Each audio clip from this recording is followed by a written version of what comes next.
여러분 안녕하세요. 지금 제주도 날씨는 잔뜩 흐렸습니다. 저쪽에가 이제 한라산 보입니다. 저 나무 사이에 가운데 큰 나무 사이 작은 쪽으로 보이는 살짝 보이는 게 백록담 그쪽입니다. 전체 보이는 것보다 살짝 보이는 게 좀 그렇죠?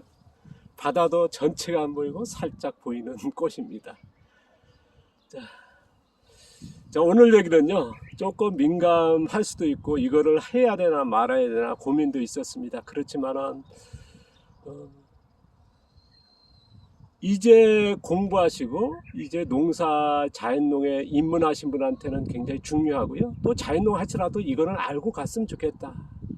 하지만은, 제가 이제 교육이라든가 수많은 이제 자연농 하신 분을 만나보면 좀 민감하게 반응하는 이 얘기입니다. 자, 오늘 얘기 자연농으로 생산량 높이기입니다. 생산량 높이는 방법. 생산량이라고 하는 용어를 대체 어떻게 써야 되나 하는데 어쨌든 조금 타이틀에 조금 뭡니까 좀 다를 수도 있습니다만은 저는 이제 자연농에서 생산이 세 가지 형태가 아닌가 싶습니다. 뭐냐면 이제 질적인 생산, 그 다음에 질적인 생산하면서 양적인 생산하는 것. 세 번째는 양적인 생산에 맞춘 자연농.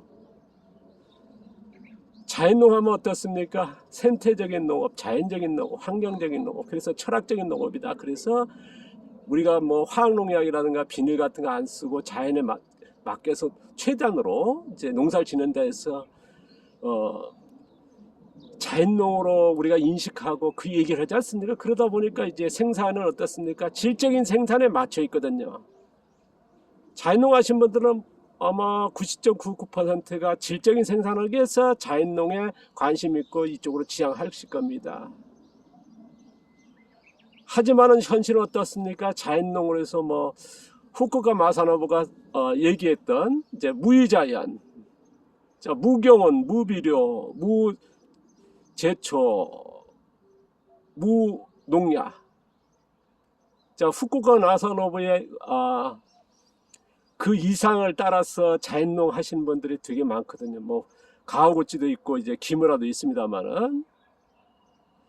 근데 막상 현장에 가면 어떻습니까? 쉽진 않지? 기무라 후쿠오카 마사노부도 무의자연의 4원칙 도전했습니다만은 하진 못했거든요. 근데 대다수는 그걸 하려고 합니다.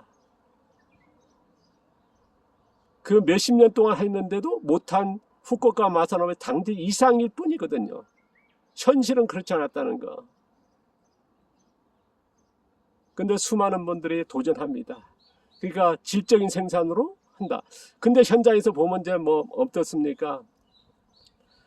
고추 5개 달신 분이 자연농은 해야 된다 외치거든요. 그러니까 많은 분들이 자연농은 당연하게, 근데 고추 5개 달린 거는 잘 인식을 안 합니다. 그러나 자연농이 가져 있는 질적인 생산, 이런 무의자연의 이런 방법에 이거에 환호하거든요. 근데 이제 그런 생산량 안 된다는 걸 알면서 최근에 보면 이제 어떤 농업으로 가냐면 앞서도 계속 얘기했습니다. 양적 생산으로 가는 게 이제 자연농의 하나의 패턴이 되고 있습니다. 그에 대한 거부 반응이랄까 반감은 없고요. 자연스럽게 받아들이지 않나 싶습니다. 아마 생산량이 부족하다 보고 생산량이 안 되다 보니까 이제 이쪽으로 가는 건 어쨌든 흐름이지 않을까. 누가 그렇게 간다 해서 잘못됐다, 뭐라 얘기할 수 없는 거거든요. 저 또한 그렇습니다. 단지 뭐냐, 자연농 얘기하는 질적인 생산하면서 현장에서 어떻습니까? 양적인 생산의 기술로 해서 접목하는 그걸 이제 뭐랄까요, 포장된 그거는 또 잘못됐다 보거든요. 저는 이제 자연농에서 이제 아까도 얘기했습니다만 질적인 생산, 그 다음에 질적인 생산하면서 양적인 생산, 세 번째 양적인 생산, 어느 쪽으로 갈 거냐. 저는 이제 질적인 생산으로 간다는 건 대단히 위험하다. 왜냐 그러면 후쿠오카 마사노부도 이루지 못했고요. 그러다 보니까 후쿠오카 마사노부의 영향을 받고 그걸 기반으로 해서 어떻습니까? 새로운 노선을 만든 가구찌의 고충, 가구찌의 농사 방법을 우리는 이제 그걸 교본 삼아야 되지 않을까 싶습니다.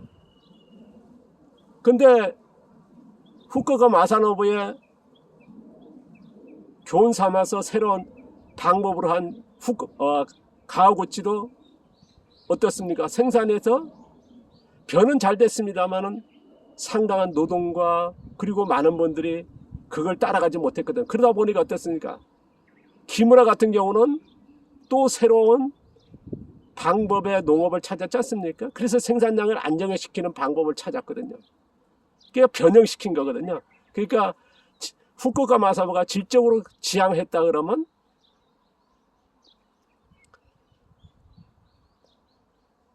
가와구치는 어떻습니까? 질적인 생산하면서 양적인 생산으로 갔습니다. 그래서 상당수 벼 같은 경우는 성공했지만은 밭농사는 그렇지는 못했거든요.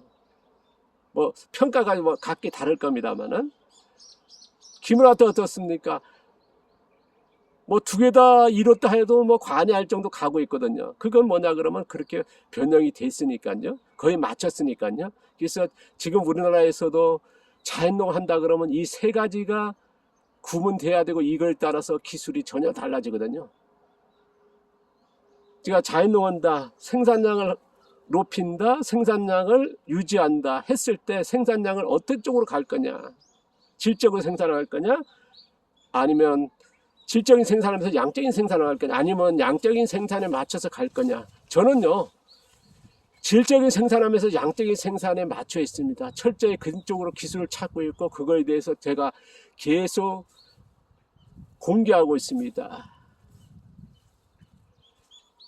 제가 이제 질적인 생산을 하기 위해서 어떻습니까?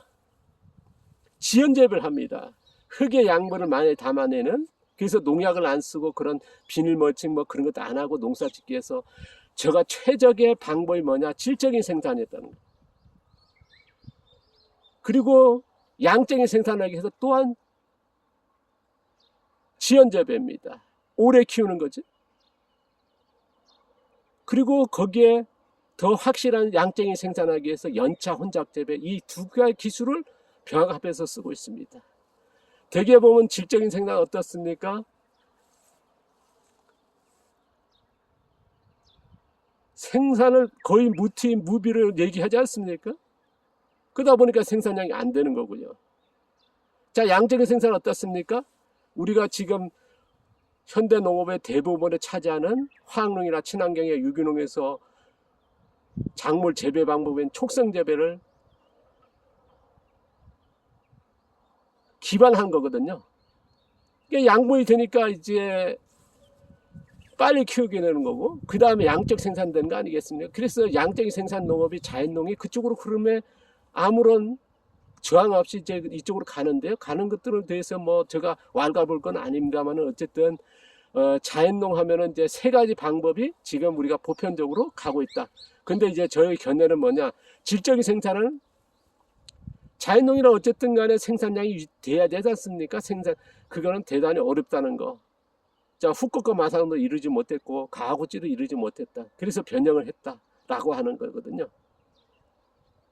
그래서 저는 양쪽으로 생산하지만은 질적인 생산이 우선으로 기반으로 해서 하고 있습니다. 그래서 이렇게 지연재배와 연차혼작재 이 두 가지를 해서 질적 생산하면서 양적인 생산하는. 지금만 제가 양배추 보여드렸습니다만은 작년 어떻습니까? 9월 달에 심어서 보통 100일, 120일 만에 촉성재배해서 수확하지 않습니까? 지금 자연농도 그렇게 생산하거든요. 양적 생산하는 데서는. 저 같은 게 어떻습니까? 지금 270일인데 이 정도입니다. 그럼 300일 넘어서 하는 지연재배 되거든. 3배 이상 길게 키우는 거죠. 이게 지연재배입니다. 연차혼작도 뭡니까? 여러 작물을 동시에 키워나가는. 그래서 틈새 없이 작물이 비어있는데 계속 심지 않습니까? 다른 데는 이제 어떻습니까?